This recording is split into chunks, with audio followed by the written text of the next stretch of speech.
देखिए वास्तव में यह जीव और परमात्मा, आत्मा और परमात्मा से मिलने का मात्र दो कड़ी है और इसी कड़ी को हमें अगर छुड़ाना है तो अगर जीव को सजीव रूपी परमात्मा से मिलाना है तो इस हृदय रूपी मंदिर को स्वच्छ करना पड़ेगा। निर्मल मन जन सो मोहि पावा। गोस्वामी बाबा कहते हैं कि भगवान उसी को प्रिय है जिसका मन निर्मल हो। कहते हैं क्या? निर्मल मन जन सो मोहि पावा, निर्मल मन जन सो मोहि पावा, निर्मल मन जन सो मोहि पावा, निर्मल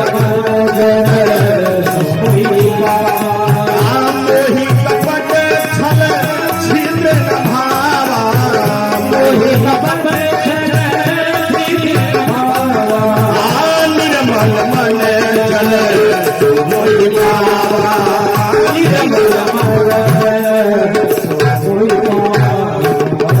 भगवान की कृपा हुई और रस्सी पूर्ण हो जाती है। मैया यशोदा कन्हैया को उखल में बांध देती है, बांध करके और दही माखन को देखने के लिए, दूध देखने के लिए चली जाती है और कन्हैया उस उखल से लुढ़कते हुए, गिरते हुए और आंगन में बहुत दूर चले जाते हैं। जब आंगन में जाते हैं उसी आंगन में एक पेड़ था ऐसे लगा हुआ, जिस पेड़ में वह पेड़ निर्जीव नहीं था, सजीव था।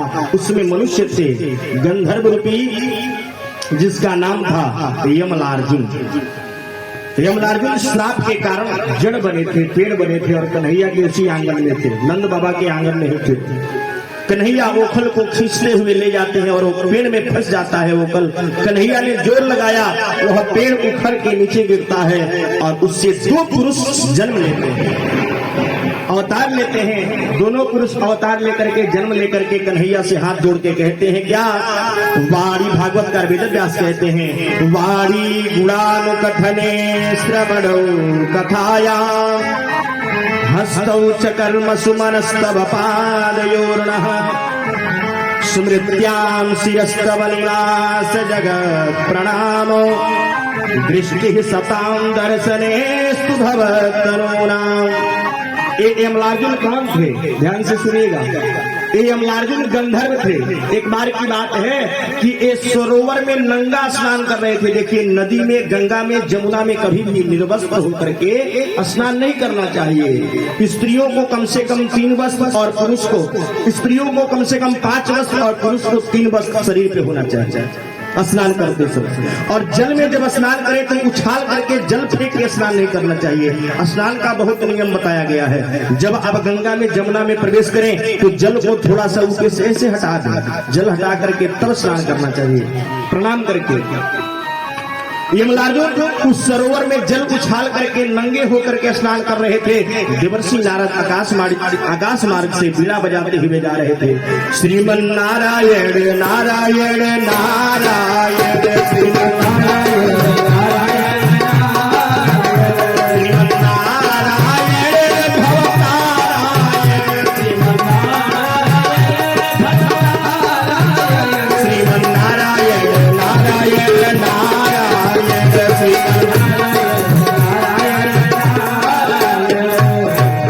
देवर्षि नारद आकाश मार्ग से जा रहे थे। इन्होंने देखा एक गंधर्व नंगे होकर के और सरोवर में स्नान कर रहे हैं। इन्होंने इनको समझाया, जब नहीं समझे तो देवर्षि नारद ने श्राप दे दिया कि जाओ जड़ हो जाओ। क्या तुम्हारे पास बुद्धि नहीं है कि वस्त्र पहन के स्नान करो?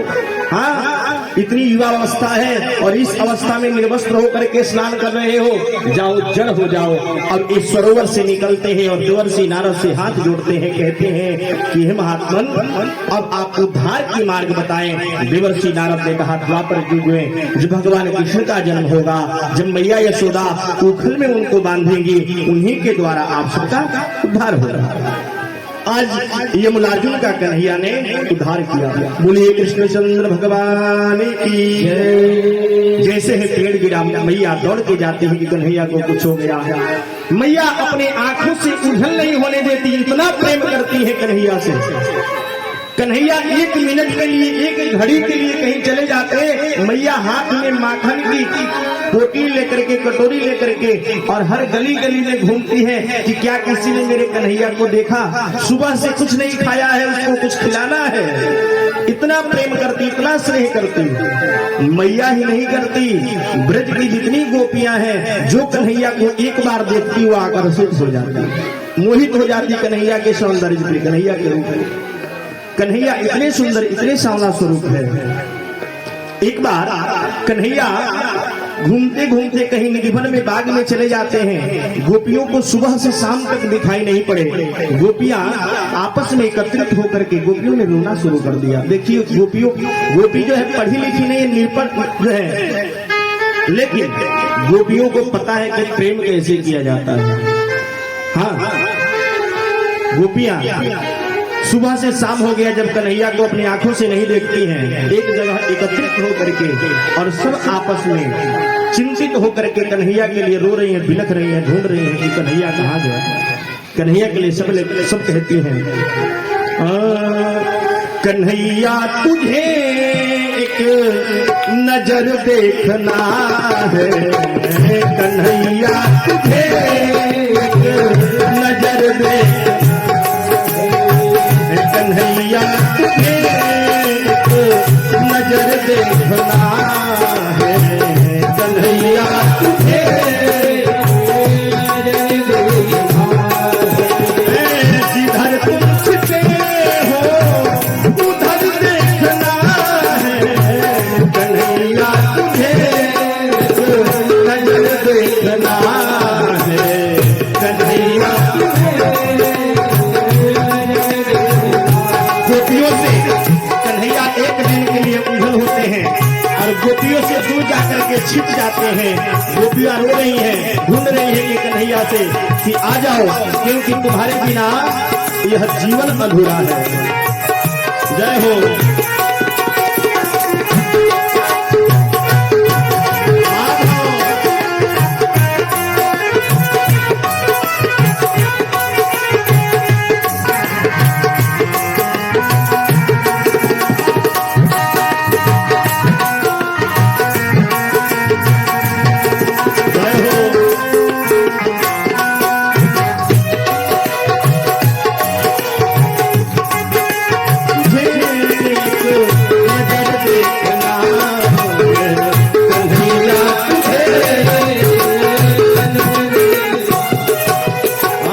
अगर तुम ही दीनों के आहो के आशिक, अगर तुम ही दीनों के आहो के आशिक, आहो तो तेरा असर देखना है, तो आहो तो तेरा असर देखना है, कन्हैया तुझे एक नजर देखना है,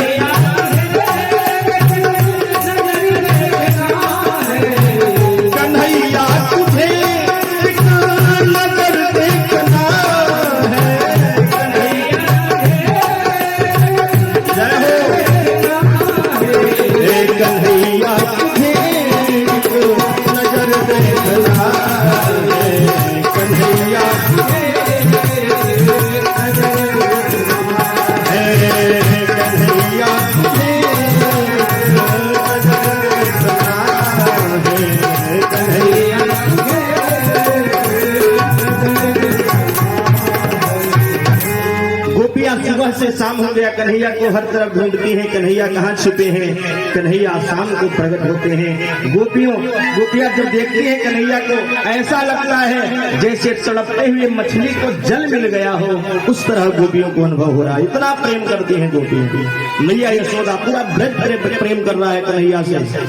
कन्हैया हमारे धीरे धीरे अब बड़े हो रहे हैं और कन्हैया ने नंद बाबा से कहा, बाबा हमें गाय चराना है, हम गाय चराना चाहते हैं। नंद बाबा ने कहा कि अभी तुम छोटे